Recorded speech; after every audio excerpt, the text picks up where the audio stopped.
What's up, y'all? It's Annabelle with that good shit, and I am here with. Devin Malik. How you feeling today, Devin? It's a beautiful day in New York, in Bushwick, we're at.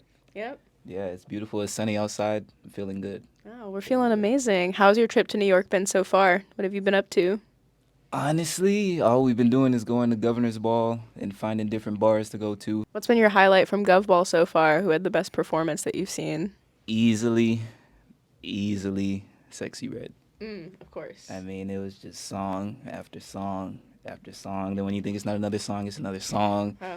So yeah, she's killing it. Yeah. She's killing it. Hit after hit. Like, that woman is relentless. What's your favorite Sexy Red song? Damn. I have to say right now, You My Everything, is that what it's called? Yeah. You My Everything, yeah. It's a banger. It's a banger. Everything. Oh yeah, she snapped. My favorite Sexy Red moment right now is not on Almighty So, but the one he dropped before, Dirty Nachos, I think. The Damn Shorty. Damn Shorty is crazy. Damn Shorty's incredible. This interview is not about Sexy Red. We're here to talk about Devin Malik, legend, producer, artist. You've been going on such a run, and I feel like the collective music world is so proud of you for all the work you've been putting in, and especially what you've been up to recently.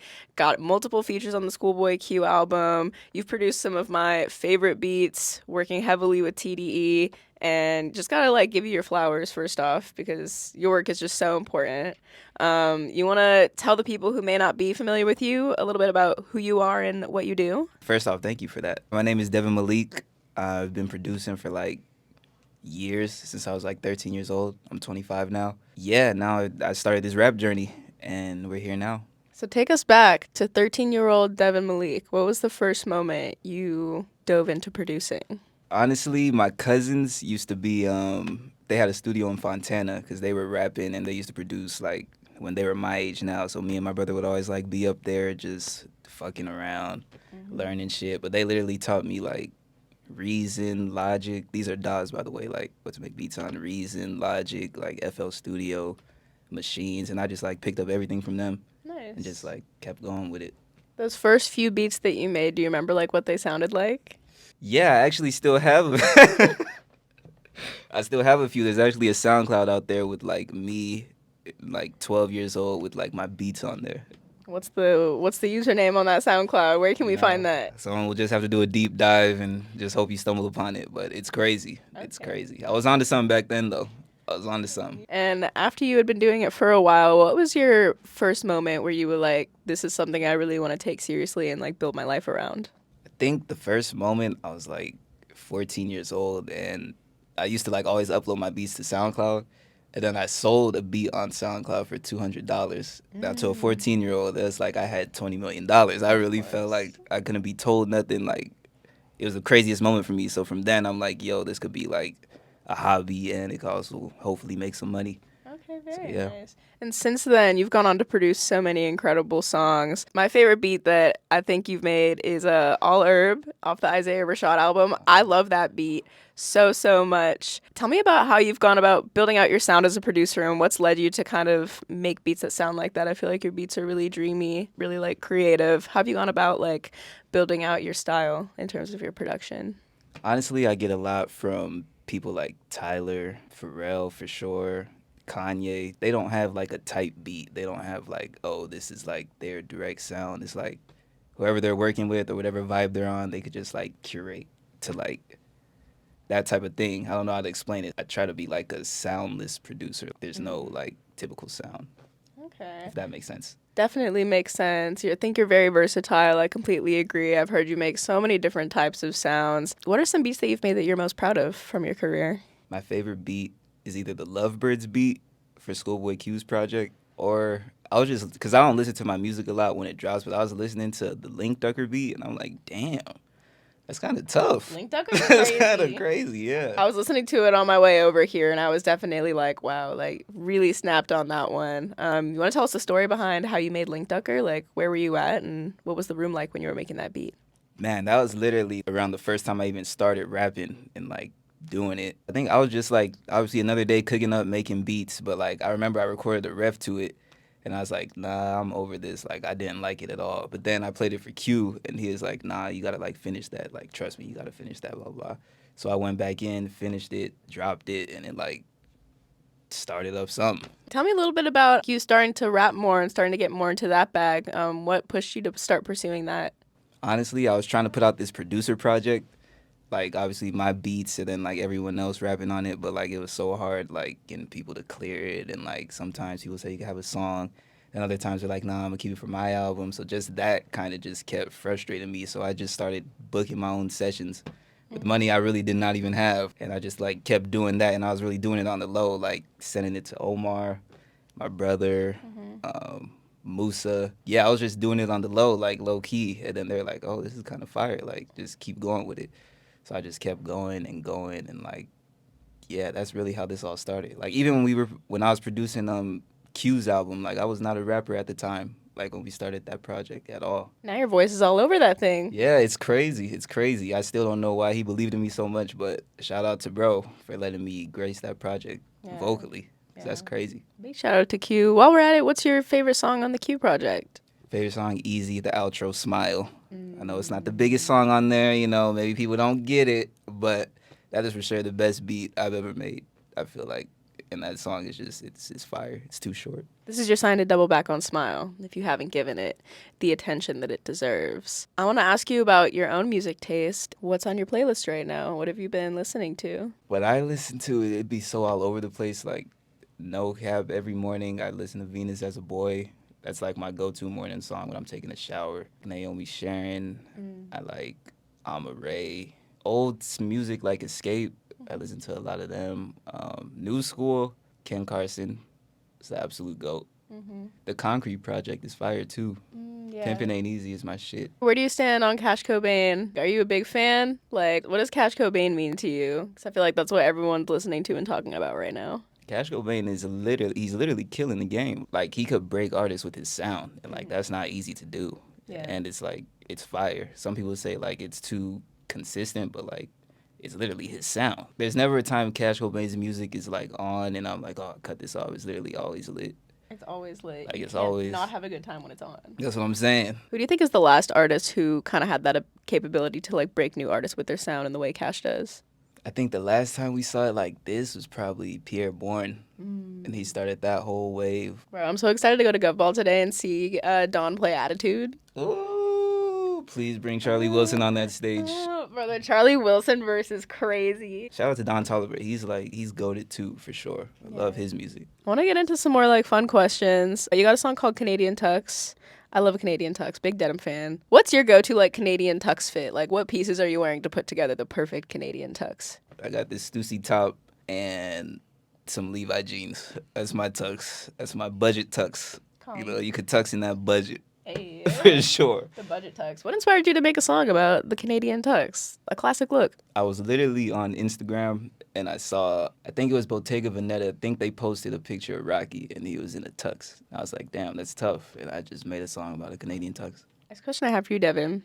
Who's your favorite fictional character? And what would their favorite Devin Malik song be? It might be Bruce Wayne, and his favorite song. Does the song have to be out? No.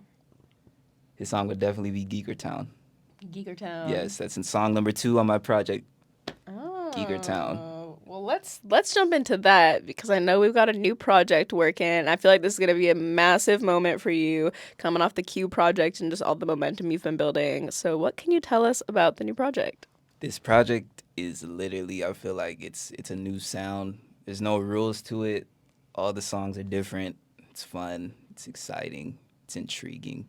You could just tell I tried. Like, and I want people to know, like, it's cool to, like, try. People be like, oh, you're trying too hard, this, and that. But, like, there's a lot of effort into this project. Yeah. For sure. How else are you going to achieve your dreams if you're not trying? I can't stand when people are like, you're trying too hard. What else am I supposed to do? Like, am I not going to, like, put the most effort towards my dreams? Duh. Try hard. Like, yes, I am a try hard. Yeah. I'm trying hard at this music, for sure. Damn right. What are some of the main themes of the project? What's really been on your mind as you were making it? Trying to maneuver through the industry, dealing with crazy women.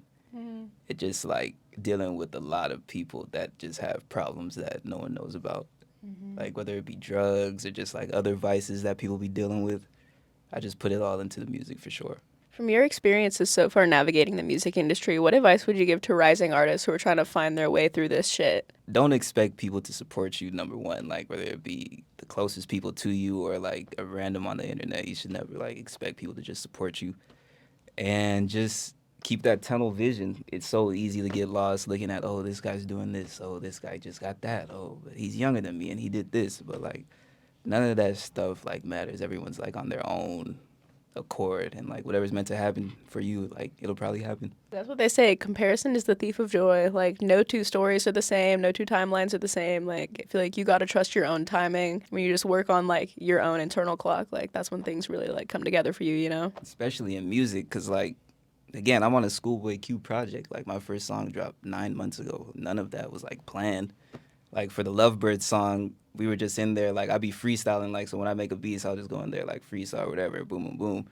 And then when I was like just cooking it up, he was like, "Yo, that's kind of hard. Like if you really finish that, I'll keep you on there." And I was like, "I beg your pardon? Like you keep me on there?" Little old me? So like I immediately went to the studio after and like did it, and he was fucking with it heavy. So like it just be shit like that. It's just all organic. A lot of people think everything is like curated these days. Because actually it is. A lot of stuff is, but like it doesn't have to be that way. And I feel like it's in those moments, especially like you said, like your first song dropped 9 months ago. And I feel like some people in that position may feel like maybe they weren't ready, or they weren't like, they had to work years to get on the ScHoolboy Q album type shit. And you did work for years, like on the production side of stuff. But when your moment comes, I feel like you just got to take it and trust that like you're worthy and you're ready. Yeah, just see what happens. Like that's literally all life is about, just seeing what happens. Total left turn, but I want to dive into some of the deep Devin Malik lore that I just heard. I heard that you like broke both of your legs when you were a kid. Can you tell us that story? True story. Rancho Cucamonga High School. It was December 21st, I think 2015 or 16. We're having practice because I was on the summer team, the freshman team. I'm dribbling. I'm going up for a layup. I get undercut. I go down. Screaming. Like, and I like have like a whiteout. Like I really don't remember a lot of it. So like everything just kind of went white, but I could hear myself screaming. Yeah, like both my growth plates were like fractured at the same time. Oh my God. Yeah. Rushed me to the ER. Wasn't I'm just it? glad I can walk. Yeah, dude. How long did it take you to like recover from that? I was literally going to school in a wheelchair. I had a walker, but I was popular, so it was kind of like lit. A lot of people wanted to like, it was cool. It was cool. So like, yeah, I had to do that for like a year. I had to relearn how to walk. I think once I turned 17, I finally got like cleared to like truly like do physical activity again. Damn. Like play basketball. That sounds like it really fucked you up. I'm happy you're okay. Yeah, but I went way harder in the music once that happened because I just needed like something to do. So I was like, all I did was make beats, send them off, make beats. And like, that was my whole thing. Started a little rap group in high school, non-affiliated. Yeah. Wow. Yeah. It was cool though. I still hoop to this day. I'm still nice too. Nice. Hopefully nothing like that ever happens again. That sounds damn real unpleasant. A little trauma. Just some light. It's a good little trauma. Some I'll light take trauma. All right, so you mentioned that you were popular in school. Why were you popular in school, and what was that like? I heard you were a big DJ back then.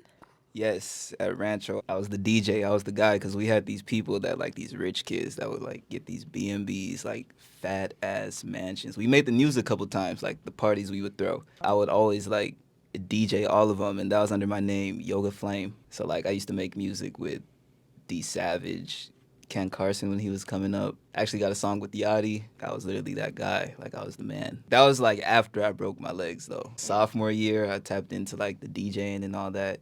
And like I would like produce for a couple artists, or not even artists, just homies that are like, yo, I just want to rap. What were you playing? Oh wait, go ahead. Oh no. You finish your thought?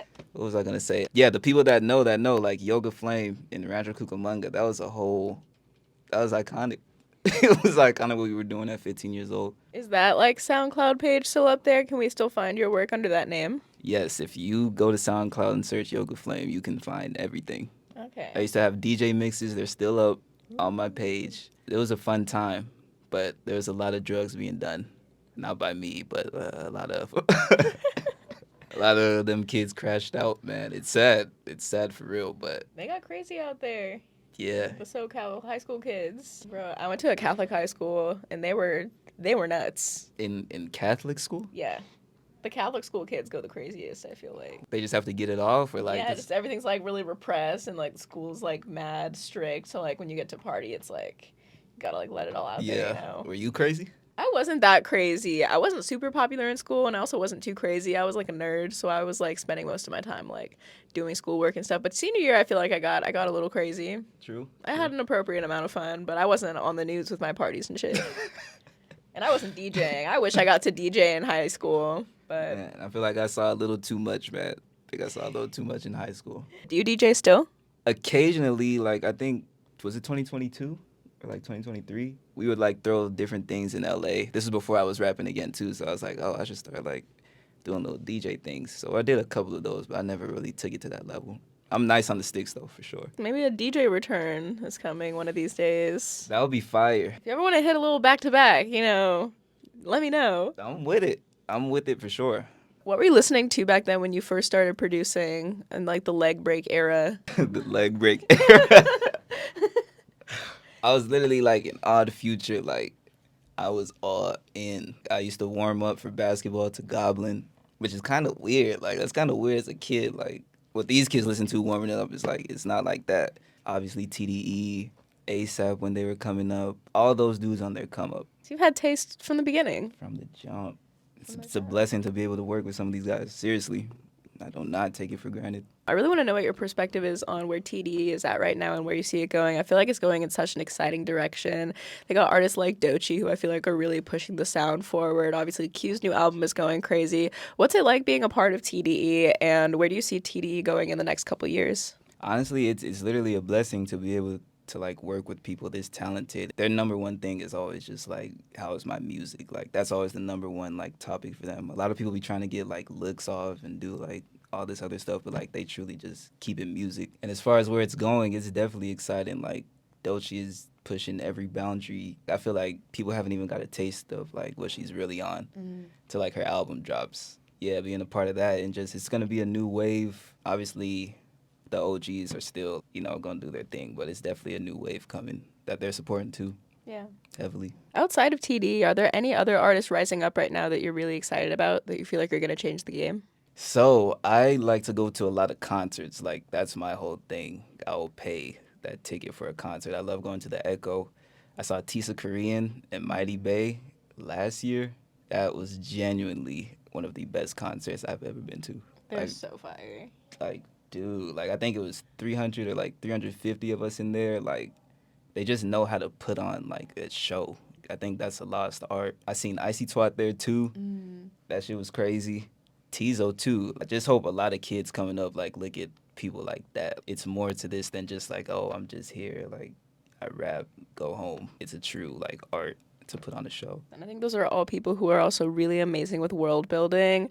Like everything that Tisa and Mighty Bay are doing with like bringing back that like new boy sound, and they're like posting up in the gas station and like the like Elmo t-shirts and like the I Heart Boobies bracelets. Like yes. I love the sound they're building out. And same with Tizo, obviously like Tizo's built out this whole beautiful world. What does world building mean to you? And like how do you incorporate that into your own work? Man, world building is like everything to me, and like I'm still trying to figure out myself. So like whether it's like I'm always watching a movie, I'm always like listening to the most random thing, going on deep dives of like random 70s Brazilian artists, just seeing what different people be on just to try to like make my own unique thing as possible. Because obviously nothing's new like on earth, but yeah, I'm figuring it out. We're killing it so far. Everything you've been putting out has been amazing. Again, congrats on all your success so far. I'm so excited for everyone to hear the new project. I'm excited too. We'll see what's gonna happen, but I'm genuinely excited. Are we allowed to know when we can expect the new project? For sure, June 28th. Devin, thank you so much for your time. It's been great. Is there anything else that the people should know about you? Anything else you want to share? To the kids watching this, you can do it. There's gonna be a lot of people that tell you you can't, but you gotta take that energy and put it into your craft. Big facts. Big facts. Also, thank you. Like, seriously, thank you for this. You're killing it. What you're doing is very important Thank you so much. for up-and-coming artists. Seriously. I appreciate that. Not the dab. We out. Oh, New York. you're hilarious.